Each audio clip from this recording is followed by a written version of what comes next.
નમસ્તે વિદ્યાર્થી મિત્રો. ધોરણ 11 વિષય સમાજશાસ્ત્ર, જેની અંદર આપણે પાઠ 8 પર્યાવરણ અને સમાજ વિશે અભ્યાસ કરતા હતા. અગાઉના વિડીયોની અંદર આપણે પર્યાવરણનો અર્થ, પર્યાવરણના ઘટકો તેમજ પર્યાવરણના પ્રકારો વિશે આપણે માહિતી મેળવી ચૂક્યા હતા. ત્યાર પછીનો જે આજનો જે ટોપિક આવે છે તે છે પર્યાવરણની માનવ જીવન પર અસર, જેના વિશે આજે આપણે અભ્યાસ કરીશું. કે પર્યાવરણના વિવિધ તત્વો પરસ્પર રીતે સંકળાયેલા હોવાથી તે એકબીજાની ઉપર અસર કરે છે. તેઓ અલગ અલગ કે સામૂહિક સ્વરૂપે છે કે માનવ જીવન પર અસર કરે છે. કે પર્યાવરણના જે વિવિધ તત્વો છે તે એકબીજાની સાથે તો સંકળાયેલા છે, તે ઉપરાંત તે તમામ અલગ અલગ રીતે અથવા તો સમૂહની રીતે છે કે માનવીના જીવન ઉપર કે માનવીની જીવનશૈલી ઉપર છે કે તે અસર કરતા પરિબળ છે. તે મનુષ્યના સામાજિક, આર્થિક તેમજ સાંસ્કૃતિક જીવન પર પર્યાવરણના તત્વોની સામૂહિક અસર તેમજ આંતરક્રિયાનું પરિણામ છે તે દ્રષ્ટિગોચર થાય છે. કે મનુષ્યના તમામ પાસા સામાજિક છે, આર્થિક છે તેમજ સાંસ્કૃતિક જીવન ઉપર આ પર્યાવરણના તમામ તત્વોને છે તે અસર થાય છે. આજે આપણે આ ટોપિકની અંદર કે માનવ જીવન પર આ પર્યાવરણની કઈ કઈ અસરો થાય છે તેના વિશે જોશું. માનવ જીવન પર પર્યાવરણની અસર, જેમાં સૌપ્રથમ જોઈએ તો કે માનવ જીવન અને પર્યાવરણના તત્વો છે તે કે એકબીજાની સાથે ગાઢ રીતે છે કે સંકળાયેલા છે. તેથી બંનેની અસર છે કે એકબીજા ઉપર અસર જોવા મળે છે. કે માનવીની પર્યાવરણ ઉપર અસર જોવા મળે છે, તે ઉપરાંત પર્યાવરણ છે તો કે માનવ જીવન પર અસર જોવા મળે છે. નંબર 1 જોઈએ સ્થાનિક સંબંધ. કે કોઈ પણ સમાજના સામાજિક, આર્થિક, રાજકીય તેમજ સાંસ્કૃતિક વિકાસની અંદર સ્થાનિક સંબંધ એ ખૂબ જ મહત્ત્વનો હોય છે. આ સ્થાનિક સંબંધની અંદર મુખ્યત્વે સ્થિતિ એટલે કે કોઈપણ સ્થળનું લોકેશન, કદ અને આકાર છે તે જોવામાં આવે છે. જે તે રાષ્ટ્ર એટલે કે દેશ કે સમાજ પૃથ્વીના કયા ભાગમાં છે તેને આધારે તેના વિકાસની અંદર પર્યાવરણીય સ્થિતિઓ મદદરૂપ બનતી હોય છે. કે કોઈપણ માનવી જે વિસ્તારની અંદર રહે છે તે કે વિસ્તારની અંદર છે કે તે વિસ્તારનું રહેલું જે પર્યાવરણ છે તે પર્યાવરણની સ્થિતિ છે કે માનવીના વિકાસ માટે જવાબદાર હોય છે. જેમ કે આપણે પૃથ્વી પર જોવા મળતા રેખાંશ અને અક્ષાંશ, તે પ્રદેશો પર જોવા મળતું છે કુદરતી સંપત્તિ, તે ઉપરાંત જળ અને વાયુ, પશુ જીવન, માનવ જીવન તેમજ સંસ્કૃતિની બાબત છે કે તે પ્રદેશ ઉપર આધાર રાખે છે. જેમ કે આપણો કચ્છ પ્રદેશ છે તો કે ત્યાંનું છે કે ભૌગોલિક વાતાવરણ જોવા જઈએ તો અલગ છે, એટલે કે પર્યાવરણ અલગ છે, આ રણ વિસ્તાર છે. તેથી ત્યાંનું લોકોનું જીવન તેમજ પશુઓની અંદર વિવિધતા જોવા મળે છે, તે ભારતના ઉત્તર ભાગની અંદર છે તે જોવા મળતું નથી. કેમ કે ત્યાંનો પ્રદેશ ઠંડો છે, તેથી ત્યાંના લોકોની જીવનશૈલી પણ અલગ છે. તે ઉપરાંત ત્યાં જેટલા પણ પ્રાણી અને પશુઓ જોવા મળશે તે પણ અલગ જોવા મળે છે. તો કે માનવ જીવનની અંદર જે સ્થાનિક સંબંધ એટલે કે જે ભૌગોલિક સ્થળ છે કે તે પણ અસર કરે છે. ત્યાર પછી જોઈએ તો કે જમીન અને માનવ જીવન. માનવી જે પ્રદેશની અંદર રહે છે અને એની જમીનનું સ્વરૂપ એના સામાજિક જીવનને અસર કરે છે. ઊંચા પર્વતીય ક્ષેત્રની અંદર રહેનાર માનવી માટે મોટા ઉદ્યોગ ધંધા કે નગરો ઉપલબ્ધ બનતા નથી. કે જે લોકો પર્વતીય પ્રદેશની અંદર રહે છે તે પર્વતીય પ્રદેશની અંદર છે કે લોકો મોટા મોટા ઉદ્યોગ ધંધા કે નગરો વસાવી શકતા નથી. તેથી ત્યાં પ્રદૂષણ અને ગીચતાથી તેઓ મુક્ત રહે છે. અને જે આવા ઉદ્યોગ ધંધા કે મોટા નગરો નથી તે કે ત્યાં પ્રદૂષણ પણ ઓછું જોવા મળે છે અને લોકોની વસ્તી ગીચતા પણ ઓછી જોવા મળે છે. જે તે પ્રદેશનું કુદરતી વાતાવરણ અને રોજિંદા ખોરાકને અસર કરે છે. જેમ કે ભારતની અંદર ઉત્તર દક્ષિણ વિસ્તારની અંદર લોકોનો દેખાવ, ખોરાક અને જીવનશૈલી છે એમનો જમીન સાથેનો સંબંધ દર્શાવે છે.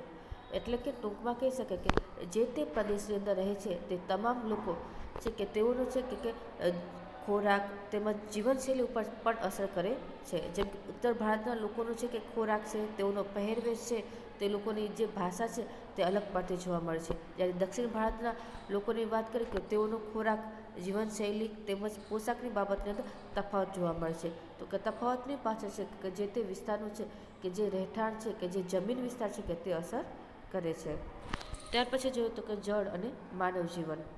જળ એ જીવન છે કે કોઈપણ સજીવ સૃષ્ટિને છે કે જીવન ટકાવી રાખવા માટે પાણી જરૂરી બને છે. મનુષ્યને પીવા માટે શુદ્ધ પાણીની જરૂર પડે છે. તે ઉપરાંત દૈનિક કાર્ય કરવા માટે જેમ કે ખેતી છે, ઉદ્યોગ છે, પશુપાલન છે તેમજ રોજિંદું જે ઘરની અંદર જે કામ થાય છે કે તેની અંદર પણ આપણને પાણીની જરૂરિયાત રહે છે. જે પ્રદેશની અંદર સાગર, ઝરણા, નદી, તળાવ, કૂવા કે સિંચાઈની વ્યવસ્થા હોય ત્યાં સુખાકારી માટે જળ મહત્ત્વનું બને છે.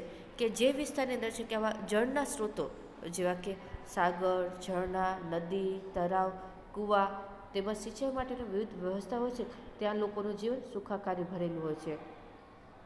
તે ઉપરાંત મહાસાગરની આસપાસ જુદી જુદી સંસ્કૃતિઓ જોવા મળે છે, જેમાં જળને લીધે મત્સ્ય ઉદ્યોગ, વહાણવટો તથા વિદેશી વેપાર થઈ શકે છે. આમ માનવ જીવન સાથે જળ છે તે અભિન્ન રીતે સંકળાયેલું છે.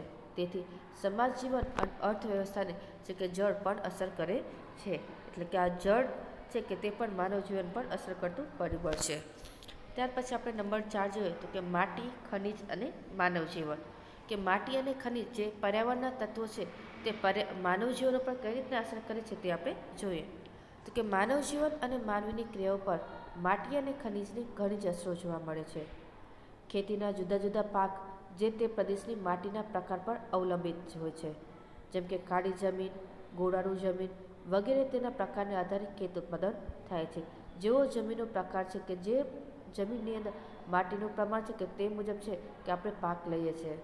ફળદ્રુપ જમીન ખેતી માટે ખૂબ જ ઉપયોગી છે. ભારતની અંદર શણ, નાળિયેરી, સૂતર વગેરે ઉદ્યોગો જે તે પ્રકારની માટી સાથે સંબંધિત છે.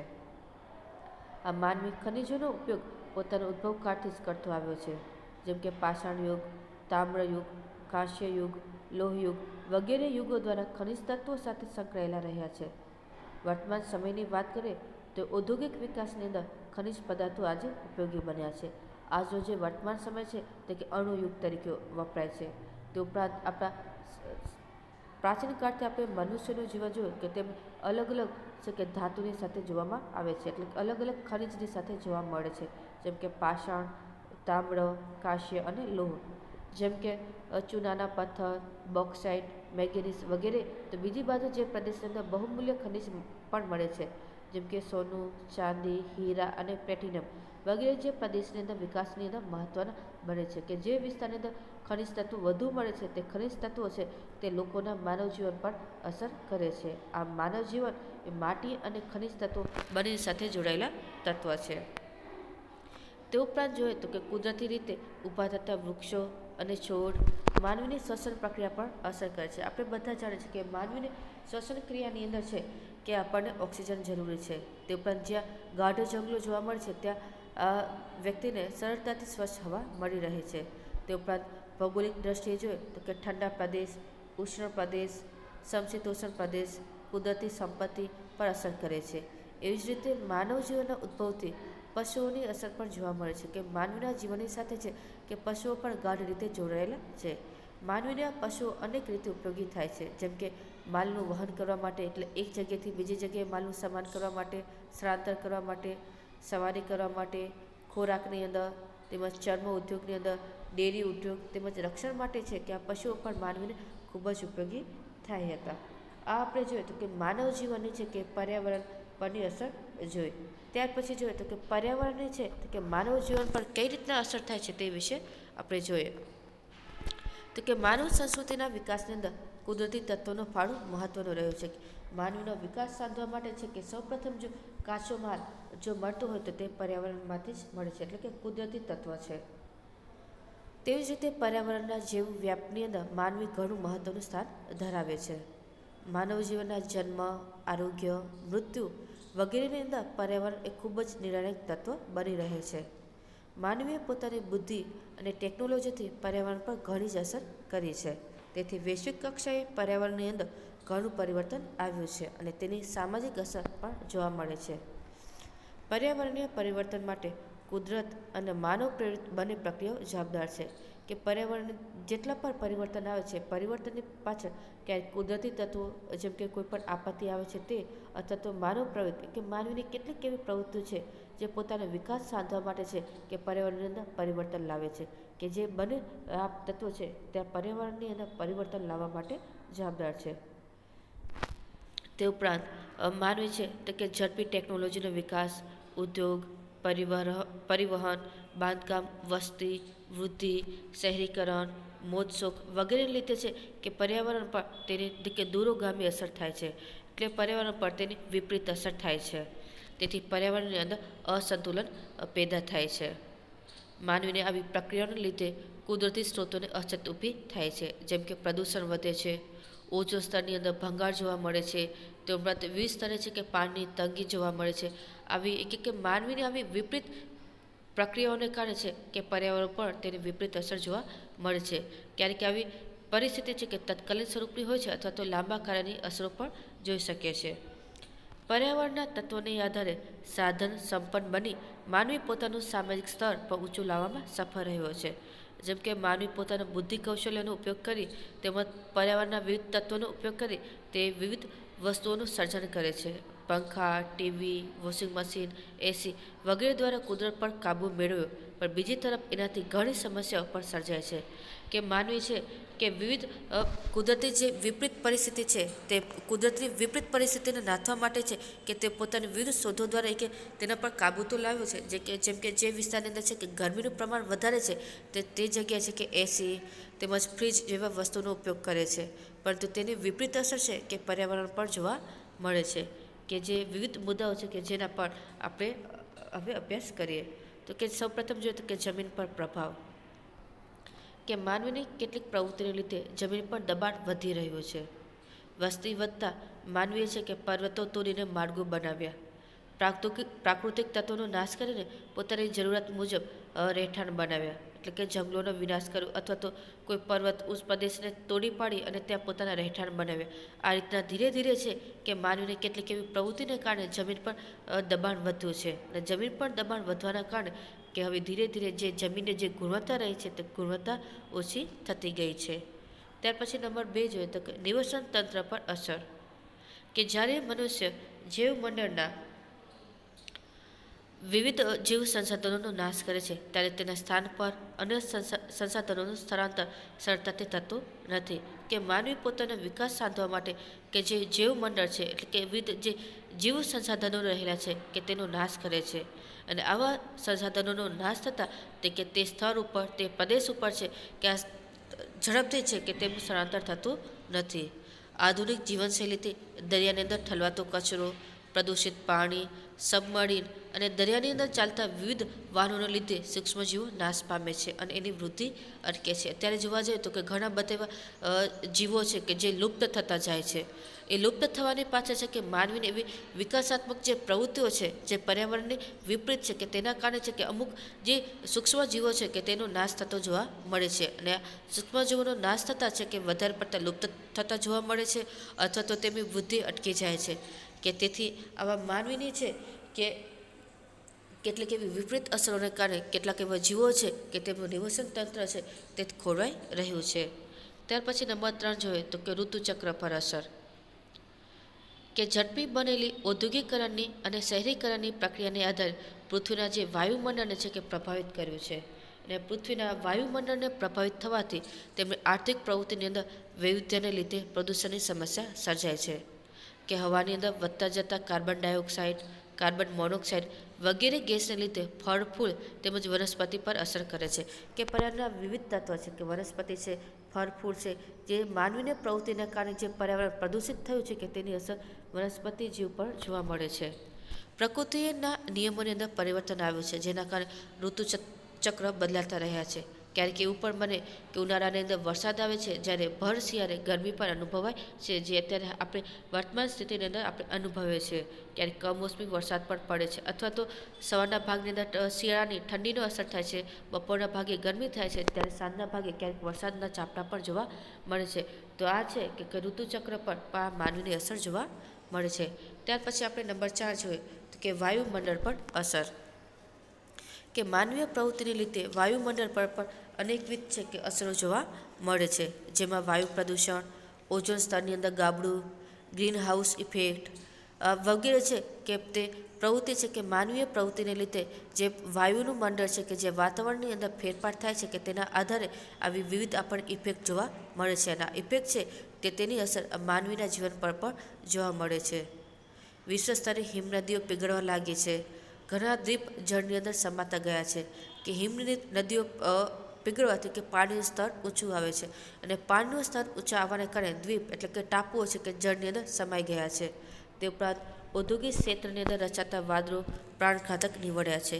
કેટલીક વાર એસિડ વરસાદ પણ જોવા મળે છે, જે માનવીના જીવન ઉપર વિઘાતક અસર કરે છે. કે સૌપ્રથમ જે વરસાદ પડે છે તો કે વરસાદની અંદર એસિડ એટલે કે એવા ઝેરી તત્વો સમાયેલા હોવાથી કે તે નુકસાન કરે છે, તેની અસર કે માનવીના જીવન પર પણ પડે છે. ત્યાર પછી નંબર 5 જોઈએ તો તે છે કે જળાશયો પર અસર. કે આધુનિક માનવીએ જળાશયોનો જુદી જુદી રીતે ઉપયોગ કરી તેના કુદરતી પ્રવાહને બદલ્યો છે. પોતાની જરૂરિયાત માટે કૃત્રિમ જળાશયોનું નિર્માણ કર્યું છે. આ જળાશયોનો કુદરતી પ્રવાહ બદલાતા તેના ધોવાણ અને ખવાને લીધે વરસાદની અંદર જે તિથલ પ્રદેશ આવેલો છે તેમાંના દરિયા કિનારાના ગામો કે પાણીના અંદર સમાઈ જતા. તે ઉપરાંત બધા ગામની અર્થવ્યવસ્થા અને પુનઃવસવાટ પ્રશ્નો ગંભીર બન્યા છે. કે માનવી છે કે જીવન માટે પાણી જરૂરી છે, તેમજ ઉદ્યોગ ધંધા માટે પણ પાણી જરૂરી છે. તેથી માનવી છે કે પોતાની પાણીની જરૂરિયાતો પૂરી કરવા માટે વિવિધ જગ્યાએ આવા કૃત્રિમ જળાશયોનું નિર્માણ કરે છે. આ કૃત્રિમ જળાશયોના નિર્માણના કારણે જે પાણીનો જે કુદરતી પ્રવાહ છે તે કુદરતી પ્રવાહ બદલાઈ રહે છે અને તેમના કારણે છે કે જમીનનું ધોવાણ અને ખવાણ થાય છે. તે ઉપરાંત કેટલાક એવા ઘણા વિસ્તારો છે કે પાણીની અંદર પણ સમાઈ જતા હોય છે, કે જેના કારણે અમુક ગામો પાણીની અંદર સમાઈ જતા કે તે ગામની અંદર વસતા લોકોનું પુનઃવસવાટ એ પણ ગંભીર પ્રશ્ન બની રહે છે. તે ઉપરાંત લોકોને ગરીબી અને બેકારી જેવી અર્થવ્યવસ્થાની જે સમસ્યાઓ છે કે તેમનો પણ સામનો કરી રહેવો પડે છે. આમ આર્થિક અસમાનતા આ અનેક ગુનાઓ નોંધે છે અને તેના કારણે વ્યક્તિને ના છૂટકે એક જગ્યાએથી બીજી જગ્યાએ છે કે સ્થળાંતર કરવું પડે છે. ત્યાર પછી નંબર 6 જોઈએ તો કે આરોગ્ય પર અસર. કે આરોગ્યનો ખ્યાલ મુખ્યત્વે જૈવિક અને શારીરિક બાબતો સાથે સંકળાયેલો છે. કે માનવીના શારીરિક બાબત સાથે આરોગ્ય જોડાયેલું છે. પર્યાવરણના સંદર્ભની આપણે વાત કરીએ તો આરોગ્યને વિશેષ રીતે જોવામાં આવે છે. એક તરફ માનવીએ વૈજ્ઞાનિક શોધખોળ કરી દ્વારા તબીબી ક્ષેત્રે વિવિધ સિદ્ધિઓ હાંસલ કરે છે, તો બીજી તરફ માનવી પર્યાવરણને હાનિ પહોંચાડીને પોતાના આરોગ્યને નુકસાન પહોંચાડે છે. કે માનવી છે અત્યારે વિવિધ શોધખોળોને કારણે છે કે વિવિધ ટેકનોલોજીના ક્ષેત્રે છે કે તે તબીબી ક્ષેત્રે છે કે વિવિધ સિદ્ધિઓ હાંસલ કરે છે, કે તરત જ આપણે કોઈપણ રોગનું નિદાન કરી શકીએ છીએ. તે ઉપરાંત તેના ઉપચાર માટે છે કે આપણે વિવિધ દવાઓ શોધી છે. તે ઉપરાંત માનવીની કેટલીક એવી પ્રવૃત્તિઓ છે કે જે પર્યાવરણને નુકસાન પહોંચાડે છે, અને જો પર્યાવરણને નુકસાન થાય તો તેમની સીધી જ અસર છે કે માનવી ઉપર થાય છે. જેમ કે પર્યાવરણની અંદર પ્રદૂષણ વધે તો શ્વસન તંત્ર તેમજ ચામડી તેમજ જળ પ્રદૂષણ હોય તો કે ચામડી તે ઉપરાંત અનારોગ્યની સમસ્યાનો ભોગ બને છે. તેથી માનવી છે કે જેટલું સંશોધન કરે છે કે તેટલું જ તે વ્યક્તિ તે રોગોને આમંત્રણ આપે છે. કે શહેરીજનોના પ્રદૂષણ અને પર્યાવરણની અસમતુલનને લીધે શારીરિક અને માનસિક રોગોનો પણ ભોગ વ્યક્તિ બને છે, કે જેને લીધે માનવીની જે કાર્યક્ષમતાની જે ક્ષમતા છે તે ઉપરાંત એકાગ્રતા છે તે કે નબળી પડે છે. ત્યાર પછી આપણે નંબર 7 જોઈએ તો કે સામાજિક સંબંધો પર અસર. પર્યાવરણ પરિવર્તનને લીધે કુદરતી આપત્તિઓ સર્જાય છે, જેના કારણે સુનામી, ચક્રવાત, વાવાઝોડું, અતિવૃષ્ટિ, અનાવૃષ્ટિ, ભૂકંપ વગેરે છે કુદરતી આપત્તિઓ સર્જાય છે. અને જ્યારે પણ આ કુદરતી આપત્તિઓ આવે છે કે ત્યારે તે પોતાની સાથે વિનાશ પણ સર્જે છે. તે ઉપરાંત માનવની હાનિ પણ થાય છે. તે ઉપરાંત માનવ જીવનના વિવિધ પાસા છે કે તેના પર અસર તો કરે છે. ક્યારેક એવું પણ બને કે કુદરતી આપત્તિ સમયગાળા દરમિયાન કોઈ વ્યક્તિના કુટુંબના લોકોનું મૃત્યુ થાય છે તો તેમની જે અસર છે કે તેમના માનવીના જીવન પર અસર કરે છે. ક્યારેક વ્યક્તિ આ માનસિક રોગોનો પણ ભોગ બને છે. આમ માનવના ક્યારેક સ્વભાવ અને સંબંધની અંદર પણ પરિવર્તન આવતું જોવા મળે છે. તે ઉપરાંત શહેરની અંદર ગુનાખોરીનું પ્રમાણ પણ વધે છે, કે લોકોને રોજગારી મળતી નથી તો રોજગાર મેળવવા માટે લોકો ક્યારેક હવે ગુનાખોરીની પ્રવૃત્તિની અંદર પણ ઝંપલાય છે. ત્યાર પછી નંબર 8 જોઈએ તો કે વનસ્પતિ પર અસર. કે માનવી પોતાની જરૂરિયાત માટે વનસ્પતિનો વિનાશ કરવા લાગે છે. ફળ, ફૂલ અને વનસ્પતિ પર આધારિત પશુ પંખીઓ પર તેની વિઘાતક અસર જોવા મળે છે. કે માનવીના જે વિકાસાત્મક પ્રવૃત્તિને કારણે ક્યારેક એની વિપરીત અસર પર્યાવરણ પર થાય છે, અને પર્યાવરણ પર અસર થતાં તે ઉપરાંત કેટલીક જે વનસ્પતિ છે જે કુદરતી સંસાધન છે કે તેની પર પણ અસર જોવા મળે છે. વધતી જતી વસ્તી, ઔદ્યોગિકરણ, શહેરીકરણ વગેરે લીધે જમીન પર વૃક્ષો કપાય છે અને જમીન પરના વૃક્ષો કપાતા તેના કારણે જે પર્યાવરણના પ્રશ્નો ઉદ્ભવે છે કે પર્યાવરણની સમસ્યાઓ ઉદ્ભવે છે. અને જો પર્યાવરણની અંદર અસંતુલન જોવા મળશે તો કે તમામ સજીવ સૃષ્ટિ પર પણ તેની અસર જોવા મળશે. ત્યાર પછી નંબર 9 જોઈએ તો કે પશુ જીવન પર અસર. માનવી અને પશુનો સંબંધ આદિકાળથી જોવા મળતો ગાઢ રીતે જોડાયેલો છે કે માનવી પોતાની પ્રવૃત્તિ કરવા માટે છે કે પશુઓનો ઉપયોગ કરતા હોય છે.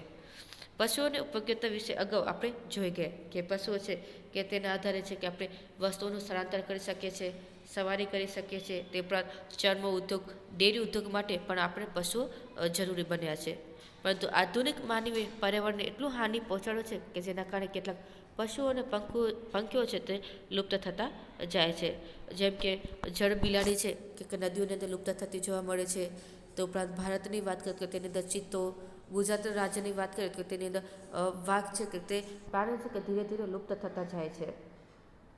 તદુપરાંત પર્યાવરણના સંતુલનને લીધે કેટલાક આકસ્મિક પરિણામો પણ આવ્યા છે જે ગુણાત્મક અને સંખ્યાત્મક દ્રષ્ટિએ મહત્વના બન્યા છે કે કેટલાક એવા માનવીની પ્રવૃત્તિને કારણે પરિણામો જોવા મળશે કે ગુણાત્મક કે કોઈપણ સંસાધનની ગુણવત્તાની અંદર તફાવત જોવા મળે છે. તે પણ સંખ્યાત્મક એટલે કે કોઈ પ્રાણીઓ છે કે તેની સંખ્યાની અંદર વધઘટ જોવા મળે છે તો કે બંને તત્વો છે કે અસર કરે છે. જેમ કે 2001ની અંદર ધરતીકંપ પછી ગુજરાતને કચ્છનું નવું આધુનિક રૂપ મળ્યું. કંડલાની અંદર આવેલ વાવાઝોડાથી દેશ વિદેશ સાથેનો સંપર્ક વધ્યો. આકસ્મિક કુદરતી હોનારતોથી બચવા માનવીએ શોધખોળ કરી. પ્રિન્ટ અને ઇલેક્ટ્રોનિક માધ્યમો દ્વારા જાગૃતિ વધારી. આ માનવ જીવન અને પર્યાવરણ એક સિક્કાની બે બાજુ સમાન છે એમ કહી શકાય છે. સમાજ વિજ્ઞાનની આપણે વાત કરીએ તો 1972ની અંદર પહેલાં પર્યાવરણનું સમાજશાસ્ત્ર ન હતું, પરંતુ 1972ની અંદર બેલ્જિયમની અંદર પહેલી પૃથ્વી પરિષદ ભરાઈ કે બેલ્જિયમની અંદર 1972ની અંદર પહેલી પૃથ્વી પરિષદ ભરાઈ. આ પરિષદના અંતે એક કમિશન નિમાયું અને કમિશન રચવા પાછળનો હેતુ તો કે કુદરતની અંદર સંસાધનોની જે ઘટતી સંખ્યા અને માનવ જીવનને જે તપાસવાનો હતો એનો અહેવાલ 1988ની અંદર પ્રસિદ્ધ થયો, જેનું નામ હતું અવર કોમન ફ્યુચર. અને ત્યાર પછી 1992ની અંદર બ્રાઝિલની અંદર રિયો ડી જોનેરોની અંદર બીજી પૃથ્વી પરિષદનું આયોજન થયું, જેનું નામ પર્યાવરણ અને વિકાસ પરિષદ એવું રાખવામાં આવ્યું. આમ પર્યાવરણની સમતુલા અને માનવ જીવનની સુખાકારી તેમાં ભાર મુકાયો છે. સમાજની અંદર આ અંગેની જાગૃતિ ધીમે ધીમે વધતા પર્યાવરણને બચાવવાના અનેક આંદોલનો થયા, જેને આપણે પર્યાવરણીય આંદોલન કહીએ છીએ. આપણા ભારતની અંદર પણ આવા પર્યાવરણને બચાવવા માટે વિવિધ આંદોલનો થયા હતા, જેનો વિગતવાર આપણે અભ્યાસ નેક્સ્ટ વિડીયોની અંદર કરશું. Thank you.